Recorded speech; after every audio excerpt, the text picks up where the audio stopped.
This frozen treat is eaten by millions of people every single day. But here's the crazy part. It was invented completely by accident, by an 11-year-old kid who literally forgot his drink outside.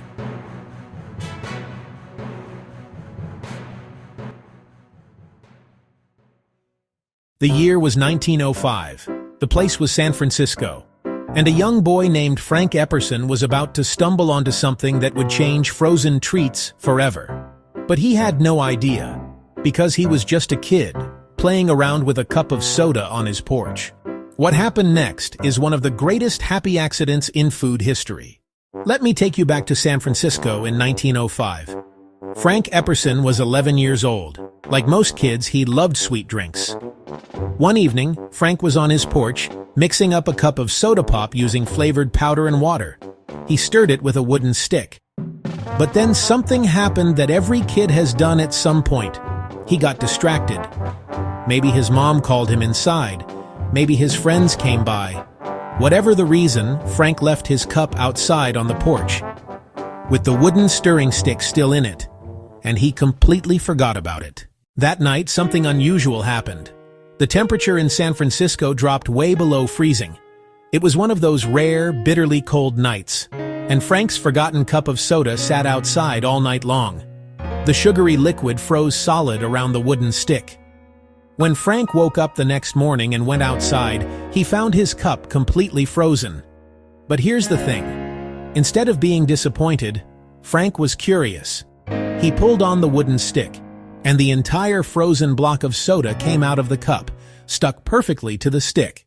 Frank looked at this strange frozen creation, a block of frozen soda pop on a stick, and he did what any curious kid would do. He licked it, and it was delicious. The sweet, icy treat was refreshing, fun to eat, and unlike anything he'd ever had before. Frank had accidentally created the world's first popsicle. Of course, he didn't call it that yet. He called it the Epsicle, a combination of his last name, Epperson, and the word icicle. Now here's where the story takes an interesting turn. You might think Frank immediately started selling his invention and became rich, but that's not what happened. Frank was just a kid. He didn't have money or business connections, so his frozen treat remained a fun family secret for years. Frank grew up. World War I happened, the 1920s arrived, and for 18 years, Frank's accidental invention stayed mostly within his own family and neighborhood. Then in 1923, everything changed. Frank, now an adult with children of his own, started selling his frozen treats at a local fireman's ball in Oakland, California. People went absolutely crazy for them. Kids and adults alike lined up to try this fun, refreshing treat on a stick. Frank realized he might be onto something big. His own kids loved them so much that they gave the treat a new name. Instead of Epsicle, they started calling it Popsicle, Pop's Icicle, and that name stuck. In 1924, Frank Epperson did something that would change his life forever. He filed for a patent. The official patent described his invention as frozen ice on a stick. And with that, the popsicle was officially born. Frank started manufacturing and selling popsicles commercially. The timing couldn't have been better. The Roaring '20s were in full swing. People had money to spend on fun treats. And this new frozen delight was affordable, refreshing, and perfect for hot summer days.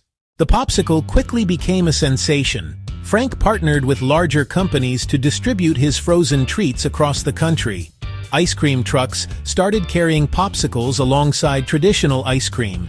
Kids everywhere begged their parents for the fun frozen treat on a stick. The simplicity was genius. No mess, no bowl needed, no spoon required. Just grab it by the stick and enjoy. It was the perfect portable frozen treat. Then the Great Depression hit in 1929. Families struggled, luxuries disappeared. But here's something amazing. The popsicle actually thrived during the Depression. Why? Because it was incredibly affordable. For just a few pennies, families could give their kids a special treat.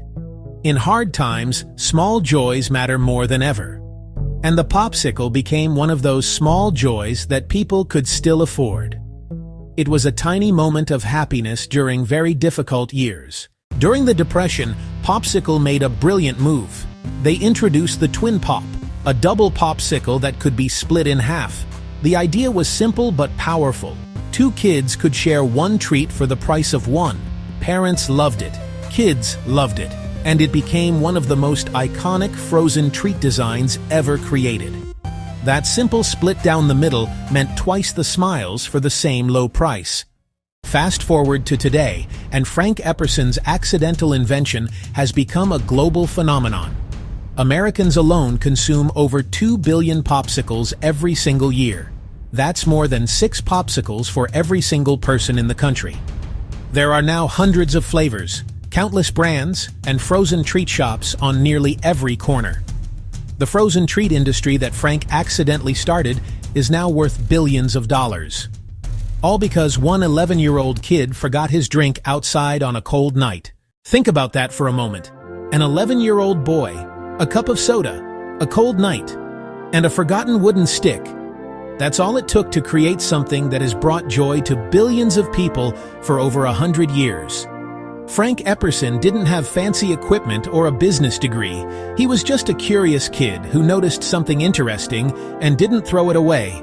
Sometimes the greatest inventions aren't planned in laboratories. Sometimes they happen on a front porch, on a freezing night, to a kid who just forgot his drink. If this story surprised you, you're going to love what's coming next on Meal Mysteries. We uncover the hidden stories behind the foods you eat every day. Hit that subscribe button and turn on notifications so you never miss a mystery. And drop a comment below. What's your favorite popsicle flavor? I'd love to know. Thanks for watching, and I'll see you in the next one.